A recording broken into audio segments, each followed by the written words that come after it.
Welcome to Bad Dog Agility, a podcast helping you reach all of your dog agility goals. Whether it's competing under the bright lights of the televised finals at Westminster or successfully navigating a homemade course in your own backyard, we'll bring you training tips, interviews, and news about the great sport of dog agility. Are you ready? I'm ready. I'm ready. I'm ready. The show starts with your hosts, Jennifer, Esteban, and Sarah. I'm Esteban. And I'm Sarah, and this is episode 349. Today's podcast is brought to you by hititboard.com. Check out the Teeter Teach It, only at hititboard.com. The Teeter Teach It is an easy-to-use tool that controls the amount of tip on your teeter so you can introduce motion to your dog in a gradual way. Go to hititboard.com for the new Teeter Teach It and other training tools and toys. Use discount code BDA10 to get 10% off your order. That's hititboard.com. Today, we are joined by special guest Mackenzie Minto, and she's here to talk with us all about the Boundless Junior Agility Company. Welcome to the podcast, Mackenzie. Hi, thank you for having me. This was on our radar because you recently held one of your Boundless Junior Agility camps, and Ethan, as in Jennifer Crank's son, Ethan, was one of the campers at that camp. And so we've been hearing a little bit about it from that side, but we wanted to talk to you about what Boundless Junior Agility Company is, what it does, and how it's helping the overall agility community. So can you start off by telling us a little bit about the company itself? You're one of the essentially like founding members or people of this company, correct? Yeah, so I'm one of the co-directors right now, and I'll talk a little bit about the founding process. A good friend of mine, Sasha Zitter, back when she was 15 years old, realized that she wanted a junior handler camp and it didn't exist in America. So she and her co-founder took it upon herself to create one. And since then, back in 2017, it has just been growing nonstop ever since then. And I have been lucky enough to have been brought on as a current co-director now. And I have kind of a unique experience in that back when it was founded, I was also a camper for a couple of years. And now I'm on the other side of that as a director. And we just want to just increase the level of resources and opportunities and community. As former junior handlers ourselves, we know that experience very well, and we know that this is a demographic that we want to strengthen and promote within our sport. And so we have a number of programs that we are working to grow and establish just to support the junior handler community in dog agility. So I currently run BJAC with two co-directors named Sasha Zitter and Bina Stewing, and together we work to put all the programs together for BJAC. So I have heard of the camp, and one of the things I think is really cool about the camp is the fact that y'all will lend dogs to, campers. And so that was kind of what I knew about Boundless Agility in general. So at what point did it change from just being, a few camps to being kind of this larger company with a larger mission? So we've had a lot of growth in the last year, I would say. Originally, it was just the camp, and it's been increasing. So it started off with just our East Camp, which is on the East Coast. That's a summer camp, 4 days long, and training where there's about 40 campers that train with 4 instructors throughout the weekend. And when that was going really strong, we added on the West Camp. So now we have our West Camp, which is about half the size on the West Coast. That's earlier every summer. And more recently, we've added some programs such as the Boundless Agility League that I'll talk more about later, as well as the Boundless Youth Championship. And you bring up a good point about our lapdog situation, which is lend a paw programs. So what we found with juniors is that one of the big inhibitors of juniors being able to participate in agility is that they don't have an adequate dog to do agility with. And so we have this awesome program where we can sort of isolate the training process, where the handler herself or himself can work on training at our camp with a seasoned dog that is loaned by some local competitor who wants to lend their dog to a junior for the weekend. And that is just such a great way to really spark that interest and passion, because they get that amazing positive feeling of training and having success on the course with their dog. And they don't have to worry about any other elements that may be inhibiting them from running a dog that is not their own. Right. I think that's really cool. So tell us a little bit a bit more about how the camps themselves work and like what kind of kid, like when you say 40 and then 20 on the West Coast, 60 kids, that seems like a lot of kids. Like we don't normally see that many juniors participating in the sport. So where are these kids coming from and what is their experience level in dogs and in dog training generally? So they are all over the place, both in skill set and geography as well. So yeah, I think all of us former juniors have the experience that on a regular weekend basis, we don't get to see a lot of junior handlers, but they are out there. They're scattered all over the place. And so this is what makes BJAC so special. The fact that they can come and be all together, a group of 40 junior handlers, all under the age of 19 years old, and create this community for a whole weekend and get connections and become friends and hopefully maintain those friendships throughout the whole year. So it really is all levels. We have 4 groups in our East camp, and it goes from novice to intermediate to advanced to international. And so we have some a really good sort of role model situation happening where these youth handlers who are very fresh to the sport can also look up to those who have competed overseas at the Junior Open World Championships. And in that sense, they're really supporting each other and becoming friends as well. So this year was really special. Ethan is a great example of this because we had the highest number of 8, 9, and 10-year-olds that we've ever had before. So we put them all in one group. They were in a group called Dash this summer, and they were just like rambunctious and running around and having an amazing time. And this is so exciting because they're so young, and we hope that we are planting that seed at 8 years old and letting them grow up and enjoy the sport for the rest of their lives, hopefully. And just a real quick spoiler, we're actually bringing Ethan on to talk about his experience at the camp, kind of things from his point of view. So you'll want to stick around to hear it straight from the horse's mouth in a few minutes here. But I think it's such an interesting camp that you've put together. And I guess one of the other things that struck me is the level of instruction and kind of the people that you're able to bring in to mentor the kids, like from the training perspective. So how do you go about getting people to come in and teach the kids, like how does that process work? I guess you have to be kind of a certain personality of person to be able to deal with this age range. Yes, absolutely. So we are very particular about the instructors that we invite to this camp because we want them to not only be amazing trainers who the kids look up to, but also role models.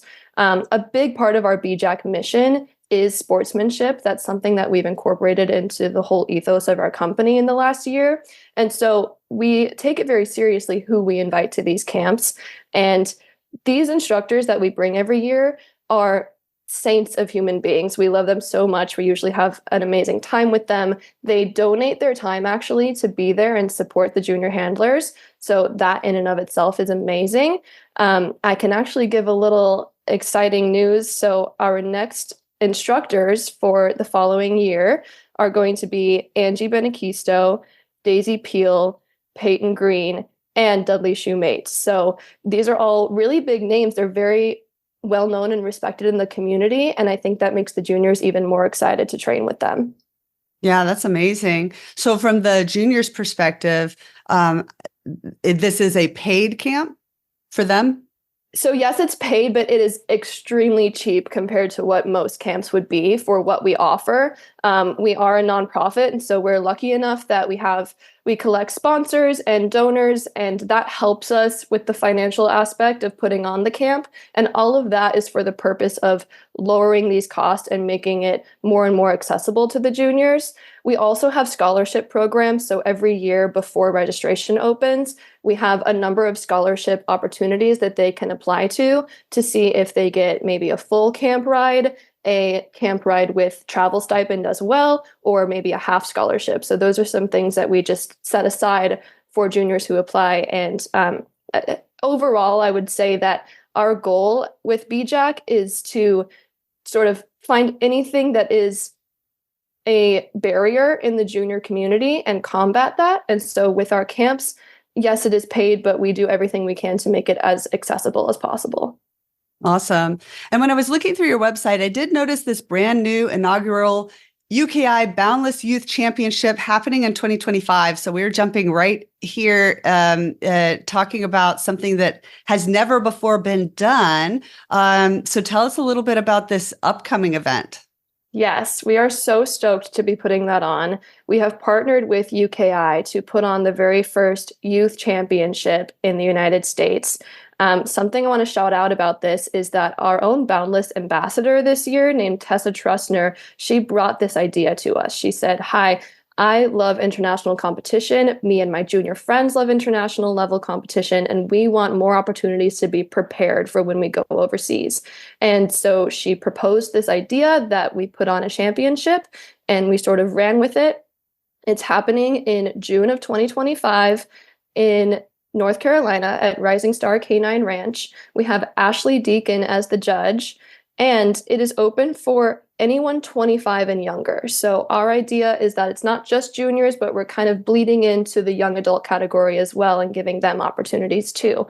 And this UKI partnership is amazing. We're so thankful to be partnering with them. They have not only helped us with the organization side of it, but they are offering WAO win-on spots for these juniors. So the highest junior can win on a spot. So one junior in each height can win on a spot into the World Agility Open 2026 after this event. So that's so exciting. And if you happen to be above the junior age range, such as the 18 to 25 age range, if you win, you can win buys to the US Open. So all of that is coming out in a premium in October, and registration will be opening in April.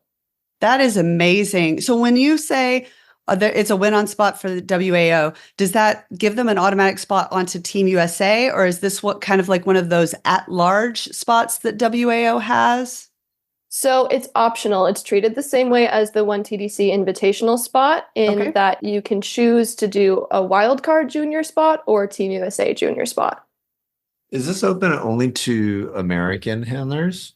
No, it's actually open to international. We'd love to invite anyone from international, come to America, come compete. It is an open championship, so there's no regulations about titles or anything that you need to have on your dog.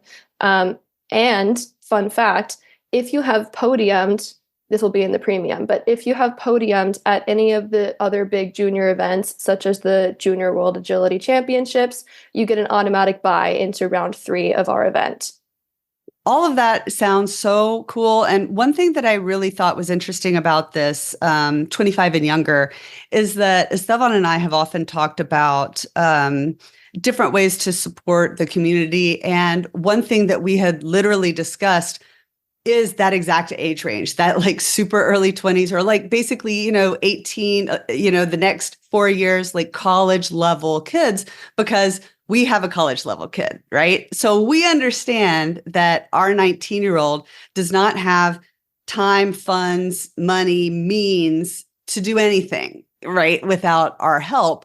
And so we had often talked about how college-age kids who are interested in the sport need just as much support, maybe even more than the 18 and under, because the 18 and under have, if their parents are supportive of the sport, they have that parental support. Whereas once you get to kind of 18, 19, 20, 21, you're kind of weaning off of the parent support, but you don't really have a lot of your own. So I think it's really interesting and unique and insightful that this championship has been opened up to everybody 25 and younger, because I do think that that's a demographic that that can excel in the sport, but also needs a little bit more. Yeah, and college specifically, I would love to see agility become a college sport. I was someone who I was a junior handler, and I took my dog to college with me and continued my agility endeavors throughout college. But there really is not any program in place. There's no structure in which that I can compete. And so I would love to see that be established more, and that might be something that BJAC takes on in the future. And you had mentioned that this idea of this event came to you from your ambassador. And that is another thing that I'd noticed that I thought was really interesting. Tell us about that program and kind of what the responsibilities of that person are, and how that works. Yeah, so every calendar year we pick a Boundless Junior Ambassador. And this is just to sort of reinforce our idea that we don't just want to bring up the strongest competitors on the field, but we really want to shape competitors on and off the course. So, our ambassador, the criteria for that is that you are sportsmanlike, have character, you include people, you uplift other people. And so, we're kind of the three of us directors are always having our eyes out for anyone who is exhibiting those qualities. So our current junior handler, her name is Tessa Trustner, and I've known her from being on the WAYO team with her in the past, and she's just lovely and she's a strong competitor. And the responsibility is just that you post on social media for us every once in a while, and you wear our merch to events, and you talk about BJAC and just kind of spread the word about our program. And the perks of it is that you get some money stipend to compete, and we give you a bunch of merch and we uplift you, and it's great. So we're currently looking for our next Boundless ambassador for 2025. That's amazing. All right. So those are the programs that really jumped out to me when I was kind of looking through your website. Are there any other programs kind of within the Boundless Junior umbrella that you're working on right now? Yes. So our newest one that we just launched is called the Boundless Agility League. And it is an online league in which junior handlers can compete and do criteria every semester. So it just launched here in September. We have currently 40 dogs participating in it. And it's all virtual because the idea is that we saw that there was a barrier with kids being able to access physical agility training. And so all of this is in their own geography, whether it be in their backyards or the personal field that they rent. And it's very community driven. So we have a Discord group that all of them exist in. And it's so much fun to be in that group because they are also uplifting and funny. And they're just chatting left and right about their agility and how their training day went and sending videos to one another. And so that is just another way that we want to connect juniors, even though they're all scattered across the country. The way that it works is that there are 3 semesters throughout the year, 8 weeks of coursework, and we have designers come in and tell them the courses to run, and they do those courses on a weekly basis, and then there are rankings put out, and you can win big prizes and stuff based off the rankings by the end of the semester. And it goes novice, intermediate, and elite level. And that novice level is really important because our mission was to grasp onto any juniors who haven't started agility yet, who are interested in agility and don't even know where to begin. This league is the perfect place for them to immediately be tossed into the community and be welcomed with open arms from everyone else in the league and be doing very basic beginner stuff with their dog in the comfort of their own living room to be prepared for that next level. Yeah, that sounds so interesting. And it's interesting to me because we just did a podcast about the AKC Agility League. So we see these like different league concepts, popping up in different places. I think it's a fantastic idea for the juniors and keeping it all virtual because you do have the big time barrier of geography, and these kids don't have the ability to dictate their location, at any particular point in time. Yeah, and we find that they love doing training on their own anyway. So we just give them a platform to connect with one another, and that makes it even stronger. Right. And I guess one last question that I had for you before we talk to Ethan is, from your perspective, how does this focus on juniors benefit the larger agility community? Well, guys, juniors are the future of the sport, quite literally. If we don't uplift this young demographic in our sport, the sport will die off. So I'm really into building up the youth of the sport, both competitively and in character. So like I said, it's a big part of our mission that we enforce sportsmanship. We've incorporated that into our camps in the form of sportsmanship awards that includes things like volunteering throughout the weekend and inclusivity and things like that, because our sport's like going to die unless we fill it with a bunch of strong competitors who are uplifting one another and welcoming more and more people in. Otherwise, it will not be growing. Yeah, I think that's a great perspective, a great point. It's something that statistically we've looked at a lot, like the number of novice A competitors coming into the sport and how that's really gone down over time. So I think it is super important to bring that next generation into the sport to keep the sport growing and healthy and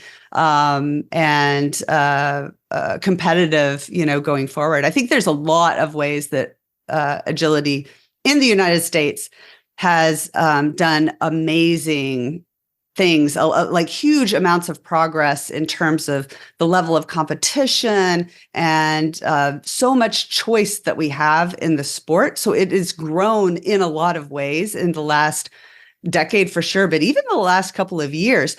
But it is also, has over the last, decade declined in some ways. And one of those ways is bringing new people into the sport. So I think what you're doing is so important to really find, like you said, that next generation of handler. And I think particularly towards youth, agility can be a bit unwelcoming because there's that lack of community and because a lot of people in the sport, unfortunately, sometimes don't like kids.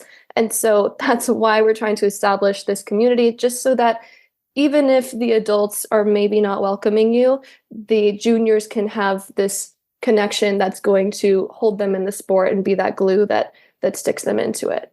Right. And with that, I think it's a great time to bring on Ethan and hear about his experience. Now, of course, we recognize that Ethan is not your typical, under 10 agility competitor, since he, lives and trains with his mother, Jennifer Crank, who I should have said at the beginning is not on this podcast because she is literally on her way to Europe to compete in the FCI Agility World Championship. So we wish her the absolute best of luck this upcoming week at that competition. But she is still giving us Ethan to talk to about his experience at the Boundless Junior Camp. All right. Ethan, welcome to the podcast. Thank you. So we wanted to talk to you about your experience with the Boundless Junior Agility Camp. Was this your first time going to that camp this past year? Yes. And who did you run at the camp? What dog did you take? High Five and Sting. Oh, you took two. Awesome. And so just tell us a little bit about what you enjoyed most about the camp. I didn't really enjoy one particular thing. I enjoyed everything. I had a good time. I enjoyed running the dogs. The instructors were nice. I made friends. There's nothing in particular that I liked. You loved it all. Yes, I liked it. Awesome. And remind us, because I should know this, but I always forget. How old are you? 10. 10. So you were with a whole group of other like 8, 9, 10-year-olds? Yeah, I was 9 when I went there, but I turned 10. Ah, okay. Excellent. So which dog, did you alternate dogs or was one of the other dogs for another kid? I alternated dogs. Okay. Because I didn't want to overwork one. Very smart. Very smart. And so this was your first time at the camp. What kind of like agility stuff were you learning? Everything.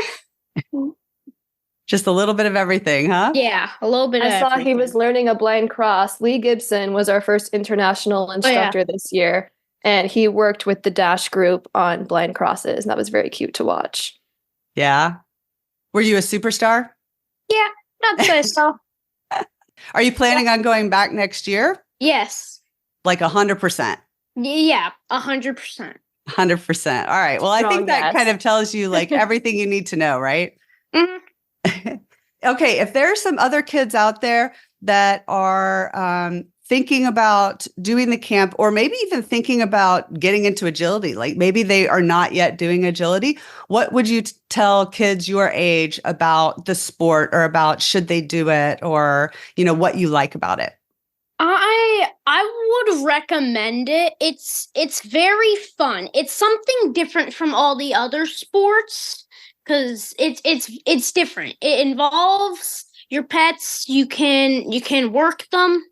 You can exercise them. You can get them in better shape if they're not in as good shape. So Ethan, not just going to the camp, but you also actively go to shows with High Five, right? Yes. So what is your next competition with High Five? Where can we follow you and watch you? Yeah, I think St. Louis. St. Louis? Awesome. Yeah, St. Louis in Florida. Awesome. And how long have you been actually running agility? Like you've been around agility your whole life, obviously, but how long have you been going to shows and competing? I'd say maybe, well, it's weird because I was kind of on and off agility. I started doing it, and then it kind of got a little boring for me, so then I stopped, and then I just kind of got back. So I'd say maybe a year. Mm-hmm. And most of that is with High Five? Yeah, most of it. All right. Well, thank you so much for joining us, Ethan. We love hearing directly from the juniors. And we look forward to watching you and High Five and any other dogs you run in the future. Mm-hmm. All right. See you later, Ethan. Bye. All right, Mackenzie. So as we wrap up, one of the things that I wanted to ask you is how we, the agility community, can support you and the juniors and kind of the mission of Boundless Juniors. Yeah, so on a broad basis, you can support juniors by just being very welcoming to them anytime you see them.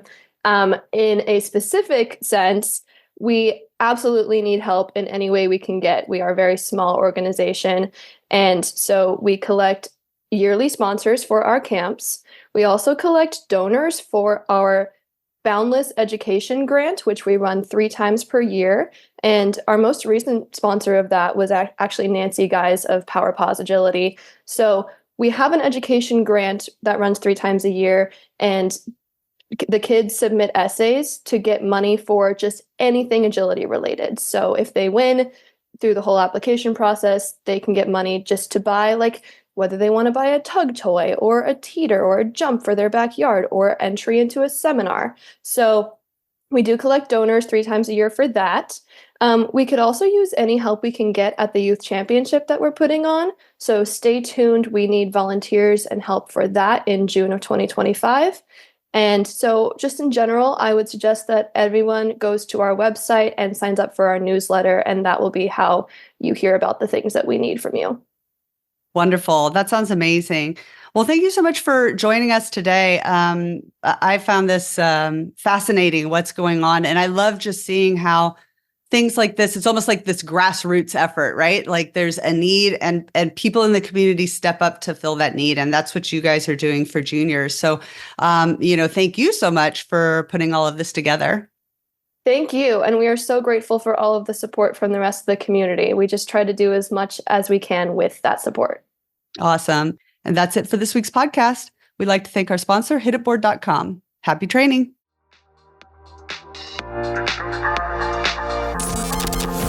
Thank you for listening to Bad Dog Agility. We hope you enjoyed today's episode. For more information, updates, and links to all our socials, just check out our website, www.baddogagility.com. If you haven't already signed up for our email subscription, we would love to have you join the BDA community.